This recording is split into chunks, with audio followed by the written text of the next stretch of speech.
ಸಹಜವಾಗಿ ಸತ್ಯ ಯಾವತ್ತೂ ಅದು ಸ್ಫುಟವಾಗಿರುತ್ತೆ, ಸ್ಫಟಿಕದಂತೆ ಸ್ಪಷ್ಟವಾಗಿರುತ್ತೆ.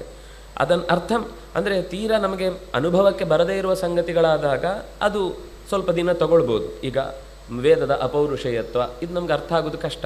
ಯಾಕೆಂದರೆ ನಾವು ಎಲ್ಲವನ್ನು ಯಾವುದೋ ಒಬ್ಬ ಪುರುಷ ನಿರ್ಮಿತವಾದ ಫೋಟೋ, ಇದನ್ನು ಯಾರೋ ಒಬ್ಬ ಫೋಟೋ ತೆಗೆದದ್ದು, ಆಮೇಲೆ ಎಡಿಟ್ ಮಾಡಿದ್ದು, ಆಮೇಲೆ ಹೀಗೊಂದು ಚಿತ್ರ ಮಾಡಿದ್ದು ಅಂತ ನಾವು ಎಲ್ಲ ವಸ್ತುಗಳನ್ನು ಯಾರೋ ಒಬ್ಬ ರಚನೆ ಮಾಡಿದ್ದನ್ನೇ ನೋಡಿ ನೋಡಿ ನೋಡಿ ನೋಡಿ ಅಭ್ಯಾಸ ಆಗಿರೋದ್ರಿಂದ ಯಾರೂ ತಯಾರಿಸದೆ, ಯಾರೂ ಬರೆಯದೆ, ಯಾರೂ ಸೃಷ್ಟಿ ಮಾಡದೇ ಇರುವ ಒಂದು ವಸ್ತು ವೇದ ಅನ್ನೋದನ್ನು ಒಪ್ಪಿಕೊಳ್ಳೋದು ಸ್ವಲ್ಪ ಕಷ್ಟ ಆಗುತ್ತೆ.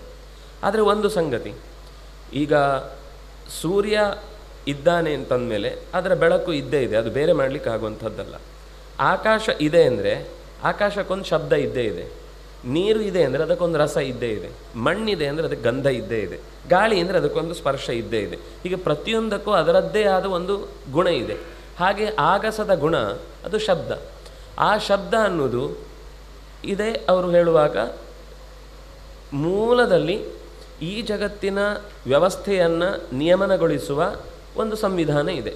ಋಷಿಗಳು ಅದನ್ನು ಕಾಣ್ತಾ ಹೋಗ್ತಾರೆ.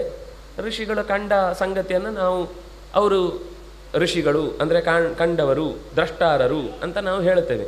ಅವರು ಕೂಡ ಹೇಳುವಾಗ ನಾನು ಬರೆದದ್ದು ಅಂತ ಹೇಳೋದಿಲ್ಲ, ನಾನು ಕಂಡದ್ದು ಹೇಳ್ತಾರೆ. ನನಗೆ ತೋಟದಲ್ಲಿ ಒಂದು ಹಾವು ಕಂಡಿತು, ಅವನು ಹಾವು ಸೃಷ್ಟಿ ಮಾಡಿದ ಅಂತ ಅರ್ಥನ? ಅಲ್ಲ, ಕಂಡಿತು ಅಂದರೆ ಇದ್ದ ಹಾವು ಕಂಡದ್ದು. ಹಾಗೆ ಇದ್ದ ವೇದ ಕಂಡಿತು.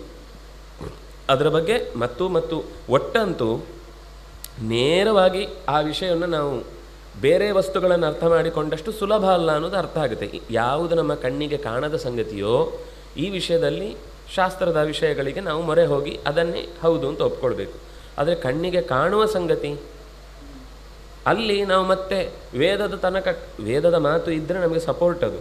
ಆದರೆ ಪ್ರತ್ಯಕ್ಷಕ್ಕೆ ಸಂಬಂಧಪಟ್ಟಂತೆ ವಿಷಯ ಇದ್ದಾಗ ಅದು ಪ್ರತ್ಯಕ್ಷವೇ ಪ್ರಬಲ ಪ್ರಮಾಣವಾಗಿ ಉಳಿಯುತ್ತೆ.